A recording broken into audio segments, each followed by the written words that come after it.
Hello, and welcome to another episode of Glorious Life on Wheels. Today, I want to talk about a topic that is not only serious, but very dear to my heart, and that is about the increasing lack of respect for seniors in this country. When I was growing up as a child of the 50s and 60s, our elders and seniors were honored, they were respected, they were held in high esteem for their wisdom gained through years of living and life experiences. Sadly, increasingly, that is no longer the way seniors are viewed often in this country. In this video, I want to talk about some of those changes and how seniors are perceived, what brought about those changes, and also the impact those changes have had. In this video, a lot of the factors that I'm going to name that contribute to the lack of respect for seniors and elders in our country is tied to something called ageism. So that we're all on the same page, let me give you the description of what ageism is. Ageism is the stereotyping, prejudice, and discrimination against individuals based solely on their age. And it is rampant in both employment and healthcare in this country.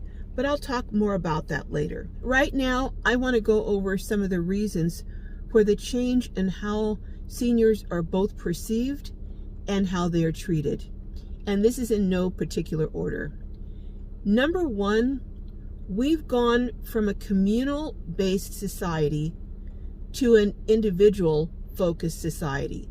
And let me explain what I mean.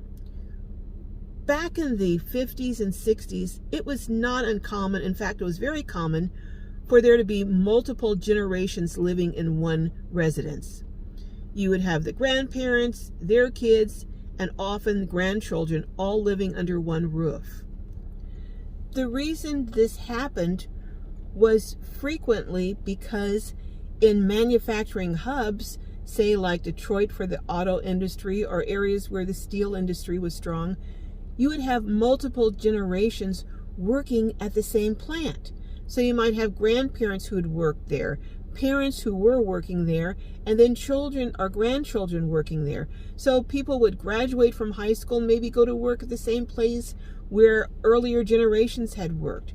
So people tended to, as I said, live in either multi-generational homes or often in multi-generational communities. And what I mean by that is where you'd have your grandma live right down the street from you, or your parents live within a couple of blocks, but you lived in a community that you grew up in, so you had close proximity to your older relatives, and you saw them frequently.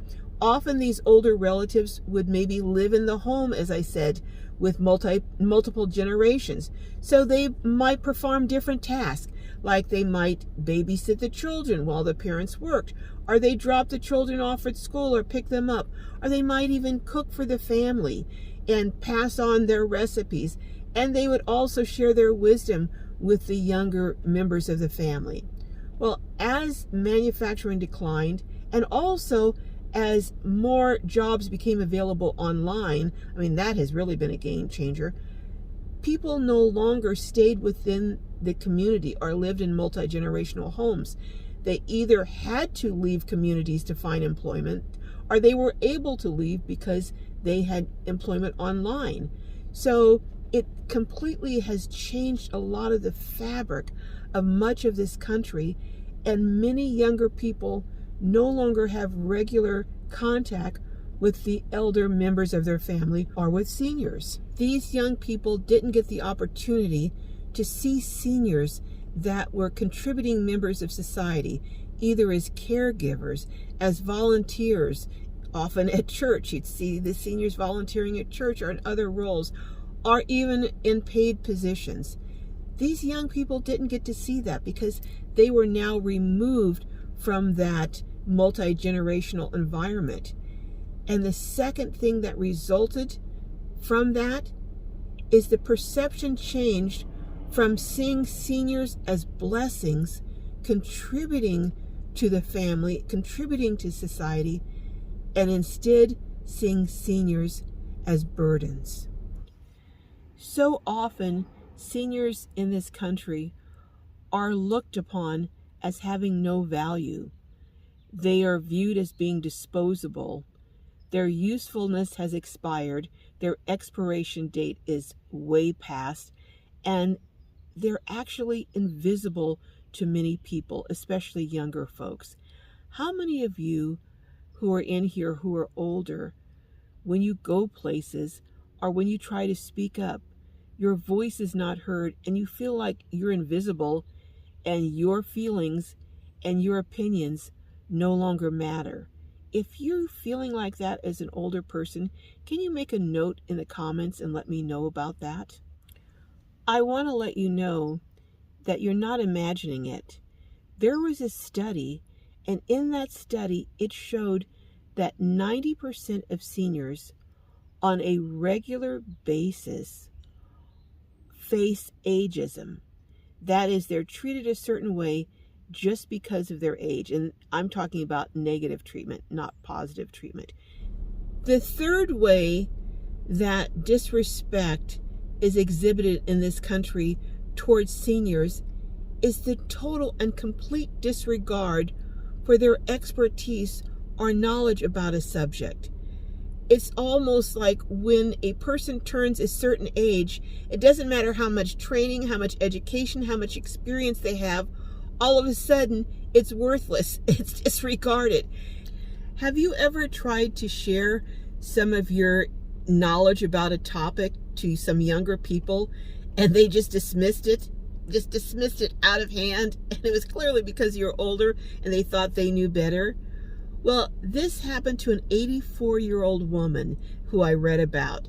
This woman was an associate professor of pharmacy at the University of California, San Francisco. Now, as most of us know, frequently pharmacists know a whole lot more about medications than doctors do. And this woman knew her stuff. This woman had been previously diagnosed with cancer of, I think it's called the urethra, and she had to have a catheter installed. Well, as is often the case when people have catheters, an infection developed at the site of the catheter, and it was a pretty serious infection. So she went to the emergency room for medical treatment. While at the emergency room, a doctor there decided to prescribe a certain medication. Now, mind you, this woman had been an associate professor of pharmacy at a well-known and well-respected university, and she told him, you know, that medication, it will not properly treat the type of infection that I have. He completely dismissed her, didn't want to hear anything she had to say. She said he didn't even want to hear anything that she wanted to tell him. She finally, after a couple days on this medication and didn't do any good, and she's getting worse, she had to go to an outpatient clinic, and there they listened to her and prescribed her the right medication. But it is not uncommon for seniors to be dismissed when they try to talk to doctors about their medical condition. I remember a situation with my mom. They not only will dismiss your comments or your feelings, but they won't tell you things because they, for whatever reason, I don't know if they think you can't understand or they think you don't need to know. But I remember years and years back, my mom had a medical problem and she went to the doctor and this doctor prescribed a medication for her. Well, I lived over 500 miles from my mom, so I didn't see her every day, but I talked to her on the phone pretty regularly. And she was starting to say things like, you know, I just don't feel like life is worth living. I mean, things that if you knew my mom, you would know this was not her. I mean, she was a very upbeat, very positive person, always looking to help other people. And when she started having these conversations with me, I really became worried. So I flew up to where she was. And I should note that before I took her to her doctor's appointment, I had done some research on the medication she had been prescribed. And one of the side effects was that it caused suicidal ideations in patients. So when I took her to the doctor, I asked the doctor, I said, do you know that this medication causes suicidal ideations? And my mom told me the doctor had never told her this. So when I asked the doctor this, the doctor said, oh yeah, I knew, but I just didn't want to worry her. What? You don't want to worry her? And so you don't tell her that a medication you've prescribed for her could make her want to take herself out? I mean, but this is the kind of disrespect that seniors receive on a regular basis. And there have been studies showing that senior medical care is impacted and is harmed by this attitude towards seniors, that you need to protect them from themselves and that they don't really know that much about their condition, so you don't really even need to give them the full scoop on what's going on with them. Also, there's an attitude often that, as a senior, especially at a certain age, they're almost towards the end of life, so you're not going to take the same treatment or give them the same treatment that you would someone younger.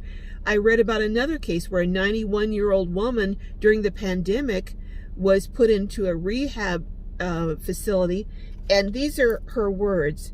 She said, "They did not lift a single finger to help me." She had to contact her son, who came in and had to deal with the doctors. And one of the doctors actually said to him, well, your mom's 91.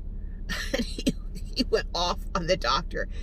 But that's what seniors also face, that when you have serious medical conditions, often they're not treated the same as they would be, are considered as serious as they would be for a younger person, because a younger person's life to a doctor is often considered much more valuable.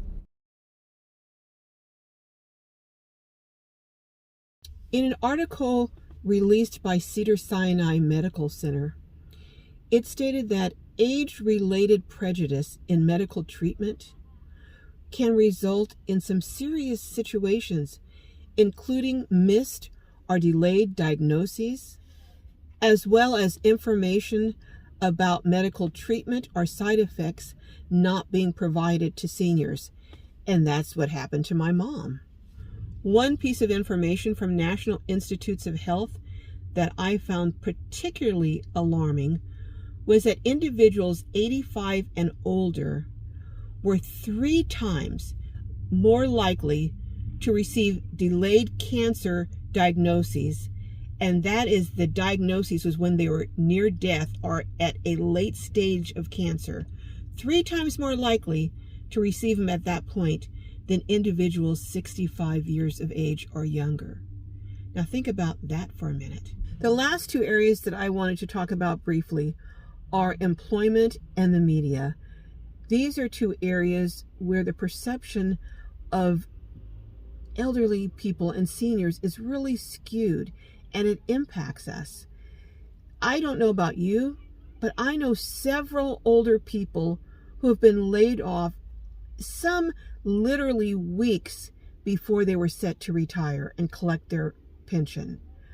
I know others who have been replaced by younger employees, not employees who had better skill or employees who had more experience, but their only contribution was that they were younger, and perhaps they were willing to take a lesser salary.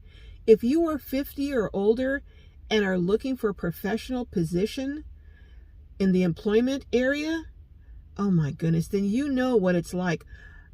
I talk to friends who are looking for employment who are over 50, and they tell me that they rarely even get the courtesy of a response. It's like their resumes aren't even reviewed. Now, I've had a friend who didn't put her age down, and she got called in for an interview. But she said as soon as she walked in and they took one look at her and saw how old she was, she knew from the start that that interview was not going anywhere. So age discrimination in employment is a real thing. And the last thing I want to discuss briefly is the media. And maybe this should have been the first thing, because the media contributes significantly to the perception of seniors in our society. Think about sitcoms. How often is an older in-law, the butt of all the jokes, presented as someone who's incompetent, a buffoon, who's always getting into hot water and has to have someone younger bail them out, or is always making remarks that cause a problem? The way we're perceived in the media is really disturbing. Also, just look at how many billions, and I mean billions of dollars, are spent advertising products to make you look younger, feel younger, act younger. And then how many of us are sucked into spending collectively billions to try and look younger? We live in a society that worships at the altar of youth. So it's no wonder that more and more seniors are being disrespected and disregarded. I hope this has given you something to think about and to realize, if you're a senior like I am, that it's not in your mind, that there are things and forces that make it more difficult for us out there, and the respect that we deserve and used to be given is often not given to us.